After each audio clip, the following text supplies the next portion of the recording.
নমস্কাৰ এই মুহূৰ্তত অসমৰ প্ৰত্যেকগৰাকী জনতালৈ দিবলৈ লাইছো ডাঙৰ খবৰ। আজি হৈছে ২৭ এপ্ৰিল।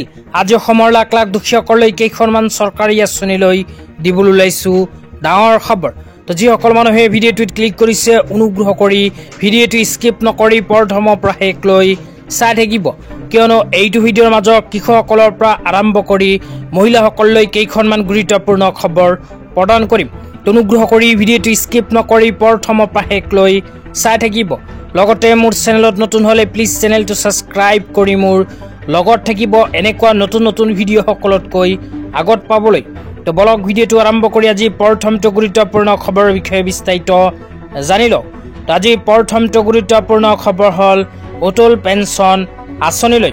তো আপোনালোকে মোবাইল স্ক্ৰীনত চাব পাৰিছে এনেকুৱা এখন আপডেট ইতিমধ্যে আমাৰ হাতত আহি পৰিছে। তো ইয়াতে লিখা আছে মাননীয় প্ৰধানমন্ত্ৰী শ্ৰীযুত নৰেন্দ্ৰ মোদী ডাঙৰীয়াৰ প্ৰয়াসেৰে অটল পেঞ্চন আঁচনিৰ জৰিয়তে বিজেপি চৰকাৰে জনসাধাৰণৰ সামাজিক সুৰক্ষা নিশ্চিত কৰিছে।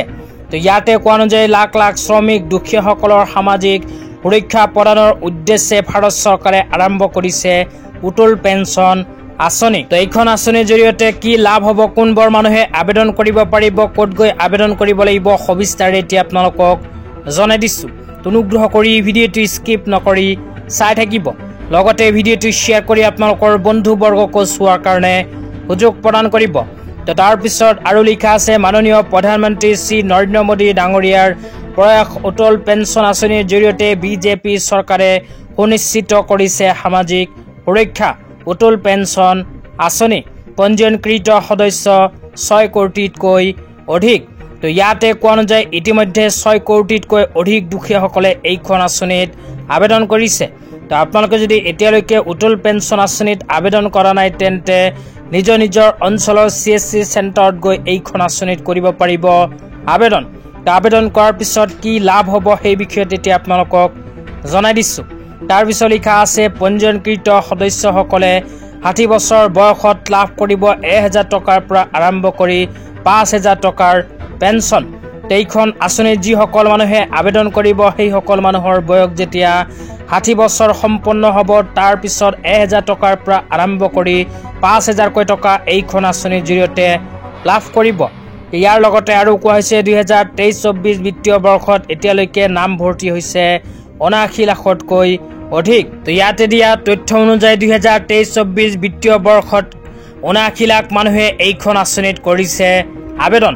তো আপোনালোকে যদি প্ৰতিমাহে ১,০০০ টকাৰ পৰা আৰম্ভ কৰি ৫,০০০কৈ টকা নিজৰ বেংক একাউণ্টত পাব বিচাৰে তেন্তে অতি সোনকালে অটল পেঞ্চন আঁচনিত কৰক আবেদন। তো আবেদন সম্পৰ্কে যদি আৰু বিতংভাৱে জানিব বিচাৰে তেন্তে এইটো ভিডিঅ'ৰ কমেণ্ট বক্সত কমেণ্ট কৰি জনাই দিবলৈ নাপাহৰিব। তেন্তে ইয়াৰ নেক্সট ভিডিঅ'ত আপোনালোকক আবেদন প্ৰচেছ সম্পৰ্কে বিতংভাৱে জনাই দিম। তেতিয়া আপোনালোকক দিবলৈ লাইছোঁ আজি দ্বিতীয়টো খুবেই গুৰুত্বপূৰ্ণ খবৰ। আজিৰ দ্বিতীয়টো গুৰুত্বপূৰ্ণ খবৰ হ'ল প্ৰধানমন্ত্ৰী বিশ্বকৰ্মা আঁচনিলৈ। তো আপোনালোকে মোবাইল স্ক্ৰীনত চাব পাৰিছে এনেকুৱা এখন আপডেট ইতিমধ্যে আমাৰ হাতত আহি পৰিছে।